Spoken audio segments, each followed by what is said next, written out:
Good morning, my gorgeous and handsome friends. Welcome to Keto Diet 101.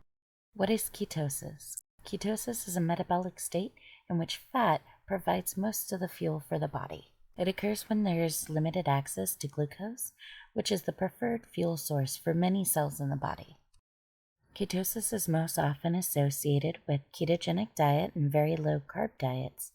It also happens during pregnancy, infancy, fasting, and starvation. Getting into ketosis. To get into ketosis, people generally need to eat fewer than 50 grams of carbs per day, and sometimes as little as 20 grams per day. This requires removing certain food items from your diet, such as grains, candy, and sugary soft drinks. You also have to cut back on legumes, potatoes, and fruit. During ketosis, when eating a very low-carb diet, levels of the hormone insulin go down and fatty acids are released from body fat stores in large amounts. Many of these fatty acids are transferred to the liver, where they are oxidized and turned into ketones, or ketone bodies. These molecules can provide energy for the body. Unlike fatty acids, ketones can cross the blood-brain barrier and provide energy for the brain in absence of glucose. Ketosis is not the same as ketoacidosis. People often confuse ketosis and ketoacidosis. While ketosis is part of a normal metabolism, ketoacidosis is a dangerous metabolic condition that can be fatal if left untreated. In ketoacidosis, the bloodstream is filled with extremely high levels of glucose and ketones. When this happens, the blood becomes acidic, which is seriously harmful. Ketoacidosis is most often associated with uncontrolled type 1 diabetes. It may also occur in people with type 2 diabetes, although it's less common. In addition, severe alcohol abuse may lead to ketoacidosis. Ketosis's effects on epilepsy. Epilepsy is a brain disorder characterized by recurring seizures. It's a very common neurological condition affecting around 70 million people worldwide. For the majority of patients, anti-seizure medications can help control the seizures. However, around 30% of patients continue to have seizures despite using these medications. In the early 1920s, the ketogenic diet was introduced as a treatment for epilepsy in people who don't respond to drug treatment.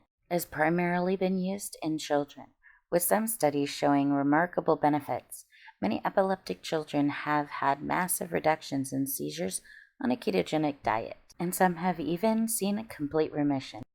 Effects on weight loss. The ketogenic diet is a popular weight loss diet that is well supported by science. In fact, many studies have found that ketogenic diets lead to much greater weight loss than low-fat diets. One study reported 2.2 times more weight loss for people on a ketogenic diet compared to those on a low-fat, calorie-restricted diet.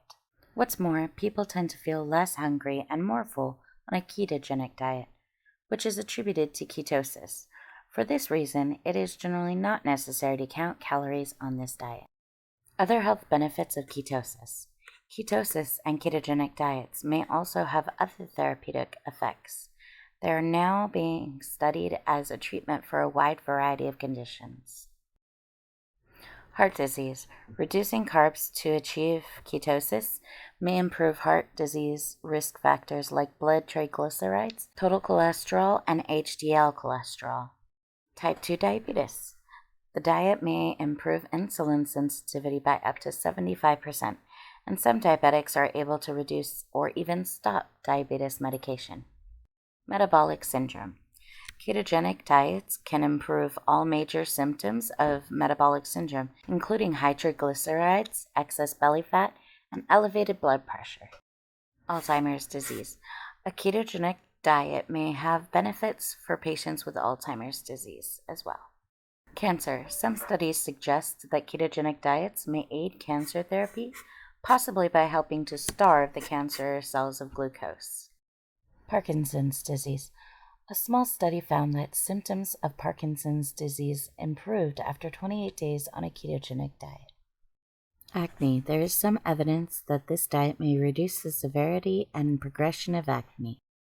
People who are taking blood sugar lowering drugs should consult with a doctor before trying a ketogenic diet, because the diet may reduce the need for medication. Sometimes ketogenic diets are low in fiber.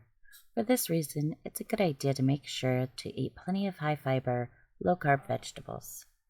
All that being said, ketosis is generally safe for healthy people.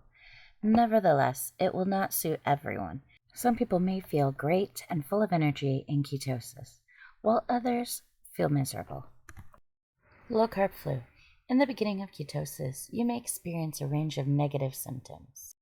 These may include headache, fatigue, brain fog, increased hunger, poor sleep, and nausea, and decreased physical performance. These issues may discourage people from continuing to follow a ketogenic diet even before they start reaping all of the benefits. However, the low carb flu is usually over within a few days. The low carb flu, or keto flu, is a set of symptoms that can occur in the initial stages of ketosis. While it can cause some people to discontinue the diet, it's usually over in a short amount of time. Bad breath is also a common side effect. It's caused by the acetone, a ketone that is a byproduct of fat metabolism. Blood acetone levels are elevated in ketosis, and your body gets rid of some of it via your breath. Occasionally, sweat and urine can also start to smell like acetone. For most people, this unusual smelling breath will go away within a few weeks. This ketone is produced by the liver from fat and increases on a ketogenic diet. Leg muscles may cramp. In ketosis, some people may experience leg cramps. Although they're usually a minor problem, they're never pleasant and can be painful. Leg cramps in ketosis are usually connected to dehydration and loss of minerals. This is because ketosis causes a reduction in water weight. Glycogen, the storage form of glucose in the muscles and liver, binds water. This gets flushed out when you reduce carb intake and is one of the main reasons why people lose weight rapidly in the first week of a very low carb diet. Some people may experience muscle cramps in ketosis. Loss of water and minerals increases your risks of leg cramps. Ketosis may cause digestive problems. Dietary changes can sometimes lead to digestive issues. This is also true for ketogenic diets, and constipation is a common side effect in the beginning. This is most commonly due to not eating enough fiber and not drinking enough fluids. Some people may also get diarrhea, but it's less common. If you made drastic changes to your diet in order to get into ketosis, it's more likely that you'll experience digestive symptoms. Nevertheless, digestive issues are usually over within a few weeks, if not days. Some people also experience increased heart rate as a side effect of ketosis. Being dehydrated is a common cause, as well as low salt intake. Drinking a lot of water might also contribute to this. If the problem doesn't stop, you might need to increase your carb intake. Other side effects of ketosis. Other less common side effects may include ketoacidosis. A few cases of ketoacidosis, a serious condition that occurs in uncontrolled diabetes, have been reported in breastfeeding women, likely triggered by a very low-carb diet. However, this is extremely rare. Kidney stones. Although uncommon, some epileptic children have developed kidney stones on a ketogenic diet. Raised cholesterol levels. Some people get increased total and low-density lipoprotein LDL cholesterol levels. How to minimize potential side effects. Drink plenty of water. Make sure to drink at least 62 ounces, 2 liters of water a day. A significant amount of water weight is lost in ketosis, especially in the beginning. Get enough salt. Sodium is a crucial electrolyte and gets excreted in large amounts when carb intake is reduced. Replenish your salt by adding it to foods or by drinking broth. Increase mineral intake. Foods high in magnesium and potassium may help relieve leg cramps. Avoid intense exercise. Don't push yourself too hard while you're adapting to ketosis. Stick to moderate levels of exercise in the first week or two. Try a low-carb diet first. To ease the transition, it might help to reduce your carbs to a moderate amount before trying a ketogenic, very low-carb diet. Eat fiber. A low-carb diet is not no-carb. Eat fiber-rich foods like nuts, seeds, berries, and low-carb veggies. Thank you for watching my video. I hope you enjoyed it and it was informational. If you choose to try this diet, please let me know about it down in the comment sections. I would love to hear more. Thank you. And as always, please like and subscribe.